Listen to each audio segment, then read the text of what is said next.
that you do not want to miss. So I encourage you, tell a friend, to tell a friend, to tell a friend, and stay tuned. We have with us in studio this morning my very good friend, Bishop John Parit Ole Sangaru. Karibu sana. Asante sana. The last time we met, we were discussing the Kenya we want, a year plus. That is good. I'm not sure whether we're in the Kenya we want today. Or are we in the Kenya we're making it? I think that's both. we are in the Kenya we want, and Yes. also we are in the process of making the Kenya we want. Yeah. Wonderful. Today's topic is one that we both have convergence, That is true. the compassionate leader. That is true. I suspect we'll run out of time. So how do we tell it? Let's tell a story. So first of all, first things first, Yes. who are you? Wow. Good morning, viewers. My name is John Parit Ole Sangaru. I sit in the board of Evangelical Alliance of Kenya. Mostly they say I represent the pastoralist nation. Yes. But at the same time, I'm the founder bishop of the Olive Branch Ministries in Africa. I'm also the chair of Hope Beyond Foundation. Hope Beyond Foundation works with children, women, and communities in different areas, especially in gender mainstreaming. I'm a passionate environmentalist, but also a very compassionate leader.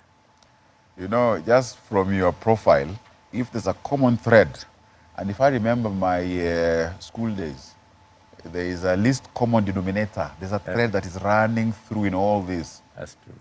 Compassionate, compassionate, compassionate. Tell us your story. Yeah, my story is mixed with a lot of. First of all, when I say that I'm going to speak about compassionate leader, I ask myself, am I one? Because compassionate leadership, first of all, compassionate is being sensitive to the suffering of others, even self, and at the same time having a commitment to find ways to alleviate or to help to make the situation better. My journey has gone through many things. I'm a trained hotelier, work in the hotel industry for 15 years. At the same time, God called me to work in the not-for-profit. And I remember when I left the hotel industry, my heart was really into helping working with people in communities. So I went back home, and back home started a school that was targeting to help the community advance education. And while we were working at the school, we realized there are many, many challenges, especially with the girl child, in terms of female genital cutting, mutilation. Also, we have a lot of child marriage and many other kind of abuse in the children. And we had instances where they'll bring children who have just been rescued from marriage, from forced marriage, from child marriage, even from rape, to the school because there was nowhere else to take them. So me and my wife, we decided to start a center that we can care for these children. And we started a center that we call it Hope Beyond Transitional Center that will take care of them and help them as they journey into their lives. And from that time, that was back in 2014 there, we have been able to work with over 500 children in their lives, in their journey. Some of these children are in high school, in our school also, in high school, in the colleges, in the universities, and some of them are already working. So that taught us that we can be able to do something. And as we were working with the children, we saw other needs within the community. We see the need for people to be empowered in different ways. We saw people suffering. The widows, they were abandoned by the communities. The young men, a lot of people have focused on girls. We saw the need of working with the young men who are going through various forms of drug abuse challenges. A lot of them are jobless. And also young women, single women and ladies. So all these realities, we were able to see the need that we can be able to show love to them. And that pushed me to be able to to commit my life to working with people in terms of helping them advance and meeting their needs, alleviating their suffering. And that's what I do. And I'm also a leader, a local leader. You might be interested to know that I ran Yes. for the parliamentary seat in the last elections. And also, so I'm blessed by the elders of the community, also as a leader. So in all these roles that I am working with, and I'm also a bishop, I have realized the need for leaders to be compassionate, to be able to see the needs of the people, to empathize them, to feel what people are feeling, and to find ways that they can be able to alleviate their sufferings. So that has pushed me even to do things like food. I've just come last week from distributing food to over 600 households through many partners. Last year we did over more than 3,000 households got food because there was a lot of drought. We are facing crisis in drought, especially the ASAL regions. And a lot of people have lost their cows. They have lost their source of livelihoods.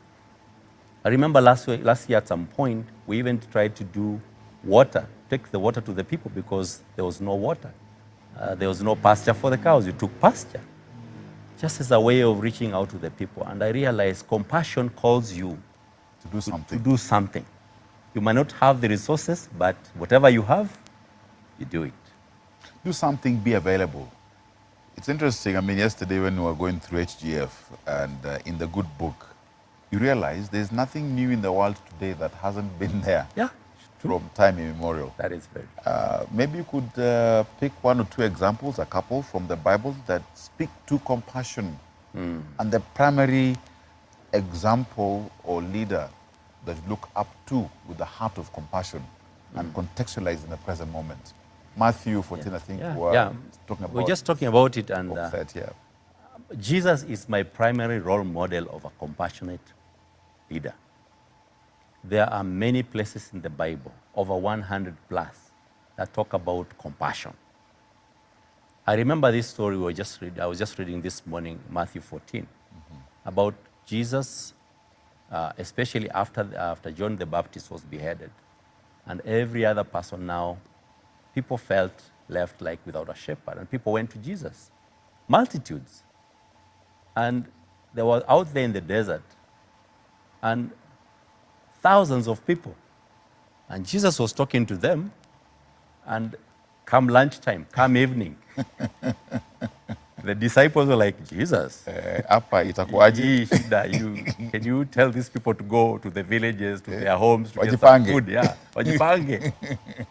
And Jesus was looking at the situation, Yes. and the Bible says he had compassion on them. He was moved by compassion. These people have been there for days, for 3 days or so. They have not eaten. And they were listening to them and they were following him. And he said, okay, what do we have?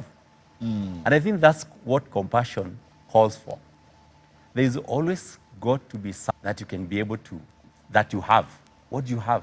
And he asked the disciple, what do you have? And they looked around like, oh, well, we have some few loaves of bread and some fish. In fact, they look at what they don't like, have. yeah, like not much. Yes. And I would actually tell you, like, even what they had was not enough, even enough for them. For Not- them. Forget it for the multitude. But Jesus used that to feed this multitude. And there was a lot of leftovers. I think for me, that was a very classic example of a compassionate leader and compassion. And there are many places in the Bible that Jesus had compassion on people. And even if, away from Jesus, you look at Joseph, sold by his brothers, went there, suffered. And then God opened a door for him to be the leader in this foreign country. And the brothers are coming back to him to ask for help. The ones They who don't know sold- he's a leader. The ones who sold him off. The one as a who slave. the one who sold him off. Yes. And he had compassion on them. And he helped them. And he provided for them and he supported them. And there are many instances. So I think for me, there are always opportunities for a person to be compassionate. And this issue about compassion is not just a church issue. I'm a corporate leader. I work with businesses. I've been a member of the American Chamber of Commerce, and we interact with a lot of people from big organizations. And even in the business place, in the marketplace, in the corporate cycles, there are a lot of opportunities for organizations to be compassionate. You can start with the staff, the people that work with you. These people, they just need to know, somebody cares. People go through a lot of things right now in organizations. There's a lot of massive layoffs right now that is happening. Compassion is needed. There are a lot of ways that organizations can impact the community and help them. Compassion is needed. In the church cycles, there are a lot of people who come to church. A good example, on Sunday, I saw, when I was just about to preach in my church, I saw around 15 people walk in just before I started preaching. And I can see a blind person, I can see a lame, I can see all these people, and they came and I said, can you give them a place to sit? And just before I started speaking. And after the service, I went and talked to them. I realized these are blind people. One is lame, one is deaf. And they came to church because they knew we had given food the previous day, and they knew they wanted some food. So there are opportunities for people to be compassionate in churches because people are coming to church and they need somebody to help them. A lot of people come because they want help, not because they want to come and listen to the message. But that could be maybe the channel or door through which they listen to the message. Exactly, exactly. Even in leadership, in national leadership, there are needs and are always opportunities. People are going through very difficult things, especially right now with our economy. And I can tell you for sure, because I'm a leader, I also feel for the leaders, because this time when everybody is going through very difficult time, in the morning you wake up and there are 20 people out of the gate. Waiting. They have come with various needs. Some wants a school fees for their children. Somebody wants food. Somebody wants a health, especially education, health. People are sick. They want some help. Maybe somebody's in the hospital. And it's also always very overwhelming for the leaders. But compassion, leaders, is needed. The leadership is needed. You have to be able to understand the needs of your people, help them where you're able to do. And sometimes it just takes you talking to the person. That's it. I'm talking to them. What are you going through? I'm sorry, I might not be able to help you right now. Maybe I can help you some other time. That might be just what that person needs. Let me throw some span in the work here.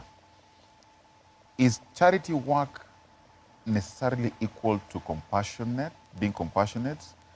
And when you give, there are those who give out of poverty, what they don't have. There are others who give out of excess, wameshiba, abundance. Others give because they don't know what to do, but they have to give. Discuss. That is true. Kama kuwa umeenda mtihani sasa unaambiwa exam, discuss. I tend to think charity is part of compassion.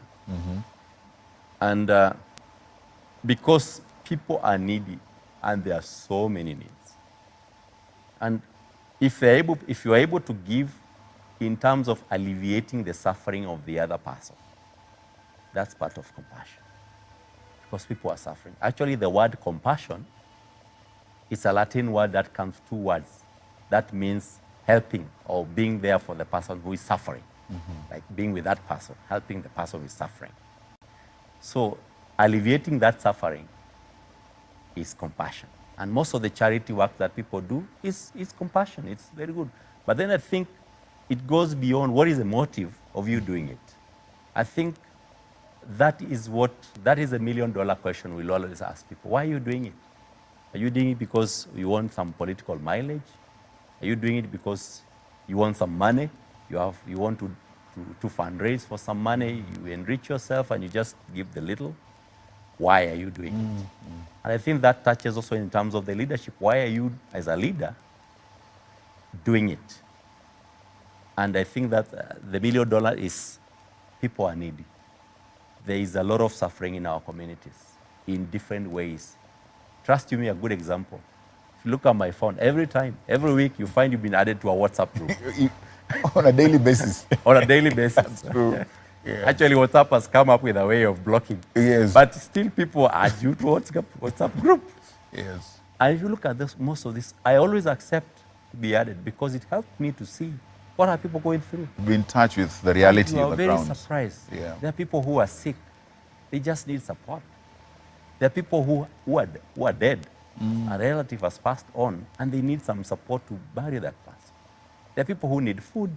There are people who need education. So there are always opportunities for you as a person, as a leader, to be compassionate to somebody.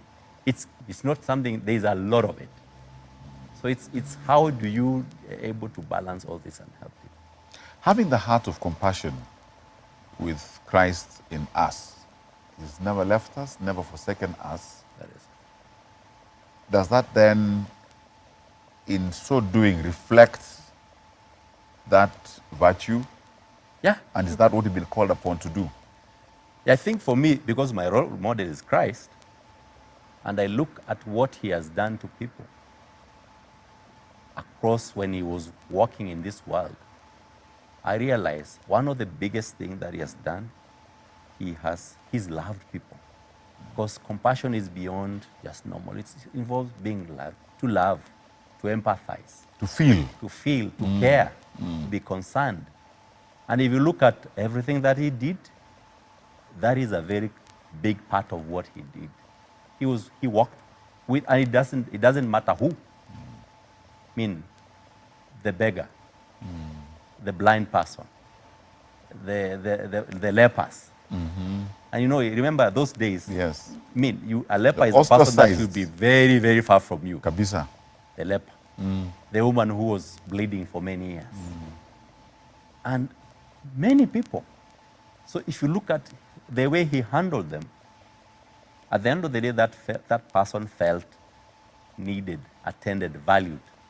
And I think those are the tenets, those are the elements that have in terms of compassion, being a compassionate person.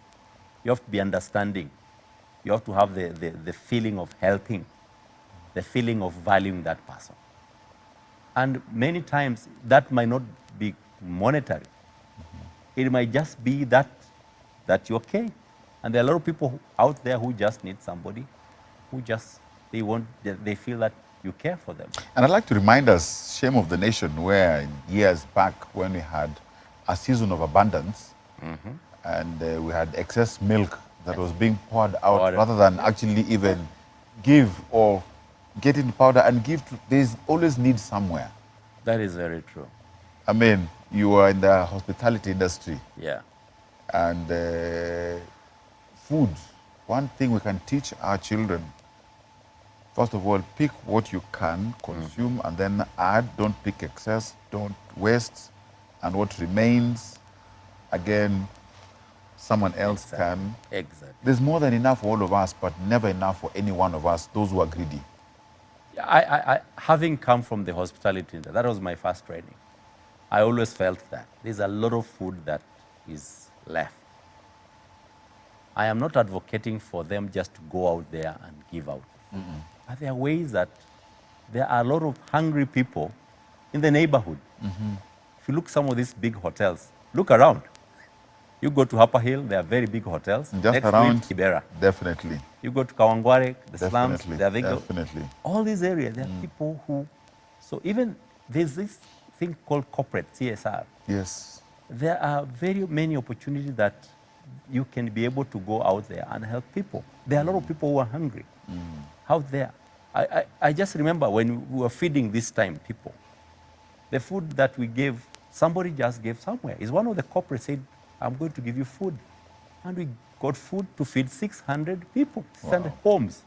And you look at one home has 5, 6, 10 people.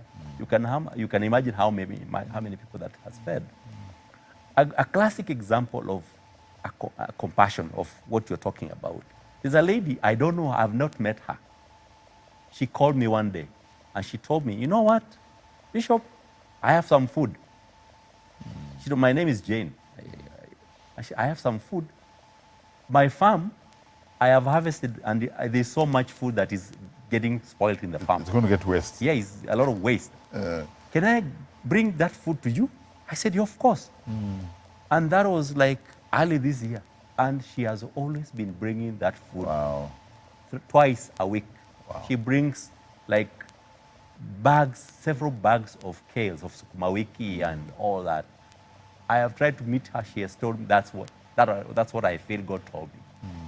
I mean, I wish we can have these people. We have a lot of things in abundance in our homes. Food that is getting spoiled in the fridge, you know, and all this other. And there are people who are hungry out there. One day I remember some women came to my home and they said, I said, I don't have food.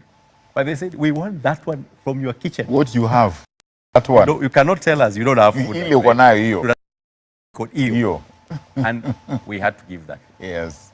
So I think that's what we have to do as people. There's always something that you can give. I think for me, that defines you about And it calls an attitude, both heart and mind, that when you give, you're not reducing. Yes. You're actually creating opportunity to receive and grow. It is very true. And I think the Bible says, give, come back to you. A lot of people have misused that verse. If you give, what is your motive of giving? And I think for me, it calls for you as a compassionate person that you can be able to see the other person is suffering. There's something that I can be able to do to alleviate their suffering, to help them. For me, it's a commitment.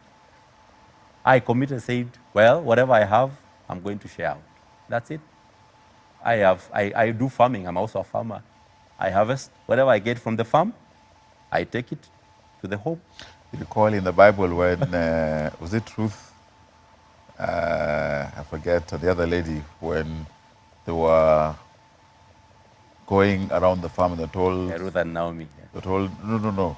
Let some fall. Yes. So that the poor so can that come. they also can. Exactly. There's a reason, there's a way in which... So don't forget. I wish that was happening today. Because the poor will... Yes. There was that God has provided a balance.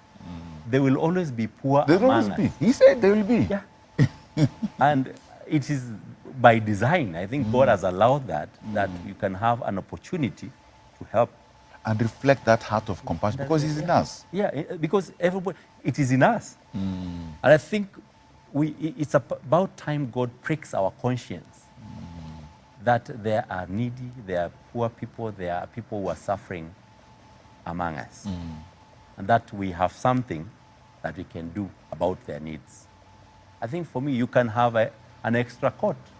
Yes. You know, you can have an extra shoe. Yes. There are people walking without shoes. There are people who've been sent away from school.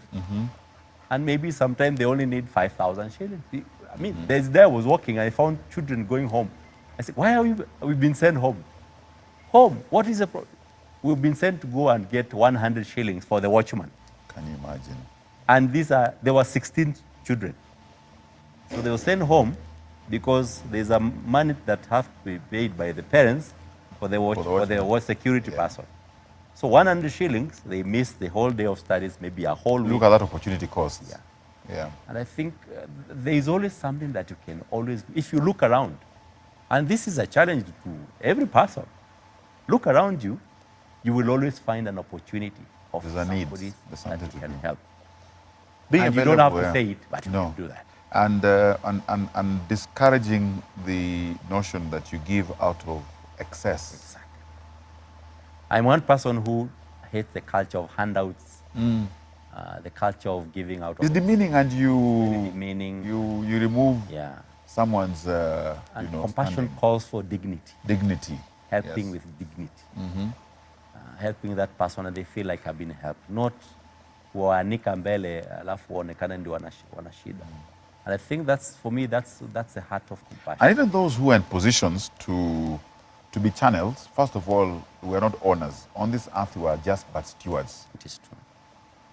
Number two, and when we acknowledge we are stewards and channels and in positions to facilitate, don't glorify, take ownership, and then perpetuate that it lazima bishop, wewe ni mwanzo na mwisho, ni wewe, and then you elevate to be different, like you are the solution. Not necessarily, because your motive then is wrong. It is very true. I think for me, it calls for us to be able to spread the word. You cannot have everybody coming to you. You help others, you empower others. Yes. I think the heart of compassion also calls for empowering. Yeah. It's not just you come and help and help and help and help. And then inculcated Yeah. dependency. Yeah, dependency. I think that's not right. I think